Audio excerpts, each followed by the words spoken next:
I've just finished my new House of Representatives spreadsheet model prediction that uses normal distribution modeling. Now, these are for the 2026 midterm elections. We got a lot going on with that, but right now, Democrats have an 87% chance to flip the House of Representatives with an average of 226 seats to Republicans' 209 seats at a 12.6% chance. That is kind of insane. And here, if we map this out, this is the map that we will get. Again, Democrats 87% chance, Republicans 13% chance, but we have a lot of flips on this map. Now, what we don't know is about redistricting. A lot of states have redistricted. There are some saying they're going to do it. There are a lot of potential states that are going to do it. I do have a map for that here. Right here we can see what states have already redistricted and which party it has benefited, and the states that have declared they're going to redistrict. California, Gavin Newsom's Proposition 50 got 5 more Democratic seats in response to Texas, 5 more Republican seats. A Utah court mandated 1 Democratic seat in Salt Lake City here after a voter amendment passed. Missouri redistricted to get 1 more Democratic seat. It's not shown on the map here yet, but they split Kansas City. North Carolina redistricted to remove Don Davis's seat in North Carolina 1.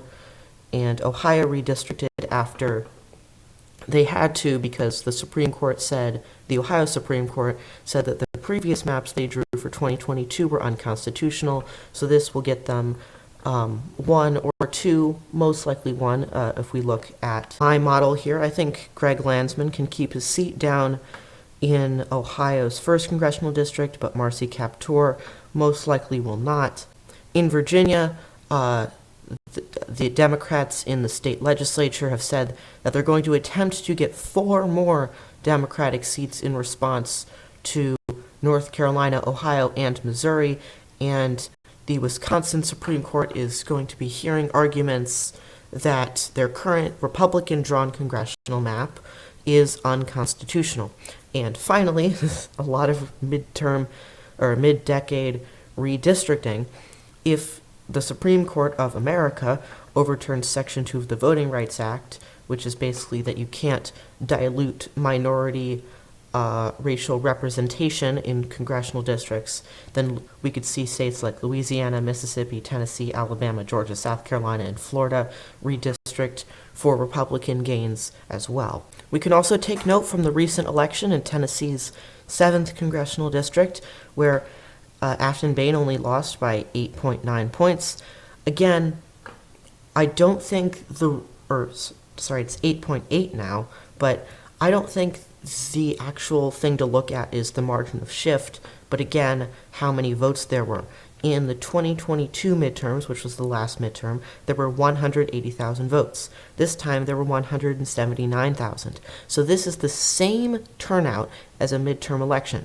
Is it the same kind of people voting? We don't really know. Exit polls are hard in a special congressional election off year. But what we do know is that it's the same number of people voting, and Democrats were still able to shift it by 15 points. If we were to shift this same amount in my model, we can put in 15.3, Democrats would get 235 seats to Republicans 200, with a 99% chance of winning the House. That is kind of absurd, but interestingly enough, this is also the exact same amount of seats that they had in 2018, which was Donald Trump's first midterm, when Democrats got 235 seats, although they flipped a lot more. Republicans had a much larger majority in 2018 than they do now, with only a few seats. Right now it's 220 to 215.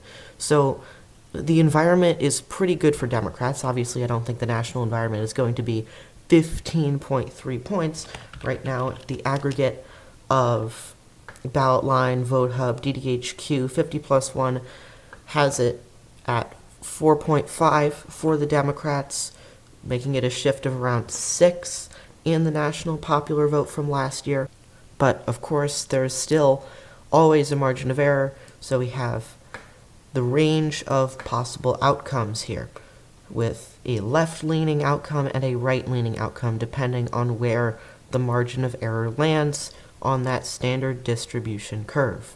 And it certainly doesn't help that Donald Trump is more unpopular than ever. In fact, he is more unpopular now in this same section in December than he was in his first term, according to Gallup. It is not a good sign for Republicans in the midterms at all. When your approval rating of the current incumbent president is less than 40%. This is according to the 50+1 polling average. Prediction market odds also seem to agree, with Democrats having 75% to 25%. Now, again, I do want to say that it is a pet peeve of mine when people will use prediction markets as forecasting models, because they're not. This is gambling, and gambling is not a good indicator of who voters are going to vote for. It's who people think voters are going to vote for. But, of course, rule of the majority is not always the case when you also have to account for the kinds of people putting in bets. This is just a snapshot here of who people think is winning. This is where we stand. Thanks for watching. If you want more updates, please consider subscribing. Goodbye.